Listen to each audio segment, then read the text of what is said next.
Thank you for joining this short webinar showing you how to identify specific document and reference codes when making an export declaration using Customs Declaration Service software. This is step 7 of a series of short webinars introducing the Customs Declaration Service guidance on completing an export declaration. This table sets out the step-by-step guides we'll be covering in this series. We'll be showing you screenshots from gov.uk. HMRC is constantly improving the digital experience of our customers, so you may find that some of these screenshots will be slightly different to those you'll see on gov.uk. This webinar series follows Grayson, who is exporting children's t-shirts from Great Britain to the USA. He has his own Customs Declaration Service software product, which means he can submit his own declarations via Customs Declaration Service software. Grayson is completing an export standard declaration. It's important that Grayson follows the steps in order, otherwise his declaration will fail validation. Grayson needs to ensure he's on the Navigate the CDS Declaration Instructions for Exports page. If he scrolls down, he'll see the 11 steps he needs to follow.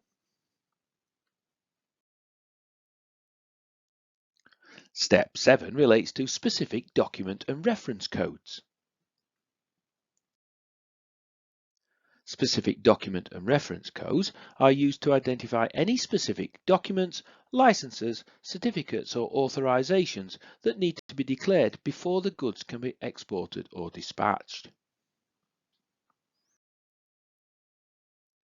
Data element 2.3 is related to documents produced, certificates and authorizations, additional references.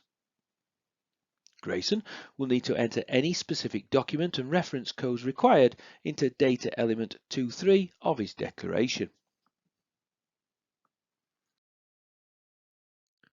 He'll need to access Appendix 5 and the UK Integrated Online Tariff in order to identify specific document and reference codes. Grayson starts by looking at step 7 of the navigation guide and selects the link. If he scrolls down, he'll see that similar to the additional information statement codes, he will have to return to the commodity code, procedure code and additional procedure code as they provide guidance on the documents codes expected or required to be used for his declaration. Grayson returns to the UK Integrated Online Tariff and accesses his commodity code.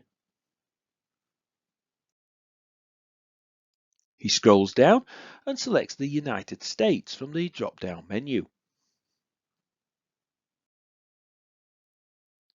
Grayson needs to ensure he selects the Export tab. Here, Grayson needs to read any additional information relating to document codes that may affect the specific document and reference codes. Any additional information that may affect the specific document and reference codes will be under the Conditions section. For Grayson's example, there are no conditions. However, this won't always be the case. For example, if he selected all countries in the drop-down menu, he can see that there are a number of different conditions depending what country he is exporting to.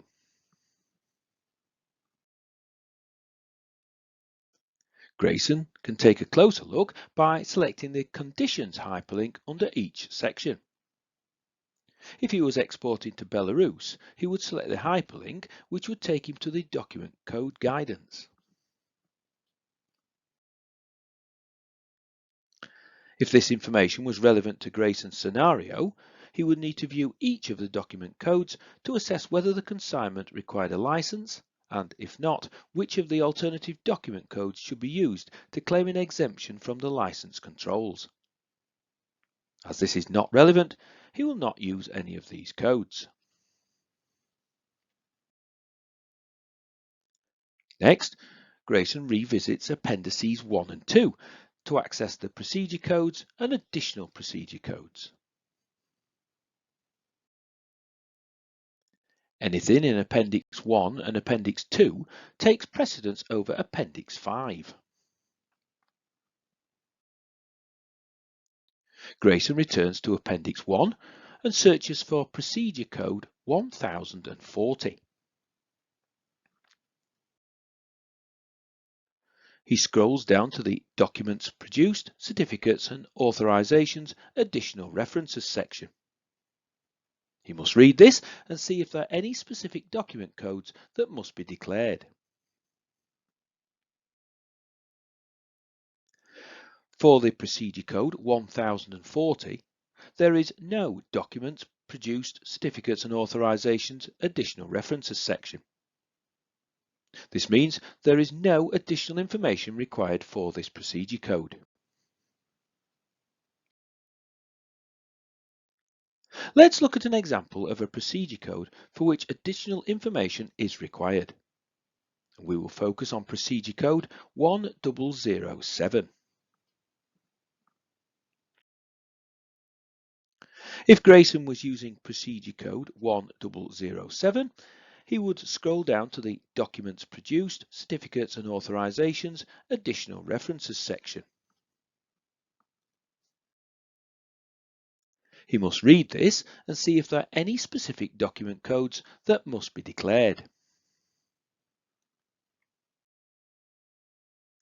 Let's assume for the purposes of this example that Grayson was using an excise warehouse. He would be advised that codes C676 must be declared in data element 23 for that declaration.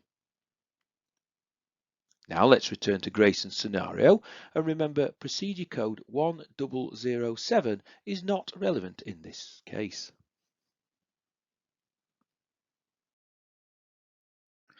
Let's now return to Grayson's scenario and the action required regarding the additional procedure code 000. Grayson returns to Appendix 2 for more information. Grayson needs to scroll down to the Documents Produced, Certificates and Authorizations Additional References section. For this particular additional procedure code, there is no Documents Produced, Certificates and Authorizations Additional References section. This means there are no document code requirements relevant to his declaration.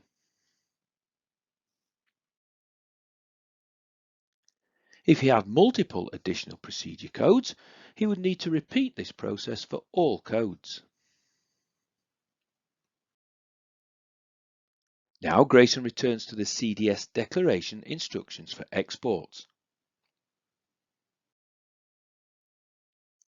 He must now return to Appendix 5 to check if there are any other specific document and reference codes required. He selects the hyperlink, which opens Appendix 5.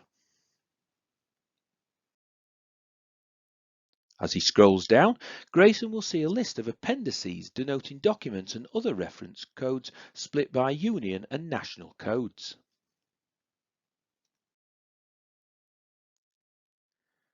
Union document codes begin with a letter, and national document codes begin with a number. He will need to look at both the Union and National Code documents. Grayson starts by looking at the Union Codes document and selects the hyperlink. This will take him to the Appendix 5A Union Guidance page. By scrolling down, he will see the Appendix 5A Union document. Grayson selects the link and downloads the Excel file. It's important to note that changes to the document codes in the Excel file are made regularly. Therefore, if Grayson downloads the Excel file, he needs to ensure he's using the most up-to-date version. Grayson can read more about the description and usage of each code and the details to be entered on the declaration. He needs to work through the whole document and find if any codes are relevant. After working his way through the document, he sees that there are no relevant union document codes, but this won't always be the case. Grayson will need to repeat this process for the national document codes. After working his way through the document, he is satisfied there are no relevant national document codes, but again, this won't always be the case. Grayson has correctly identified there are no specific document and reference codes required for the exporting of children's t-shirts out of Great Britain by reviewing the UK Integrated Online Tariff and Appendices 1 and 2 under the Specific Document and Reference Code section, and then using Appendix 5. Watch the next webinar showing how Grayson uses the completion guidance to assist him when completing his export declaration using the Customs Declaration Service.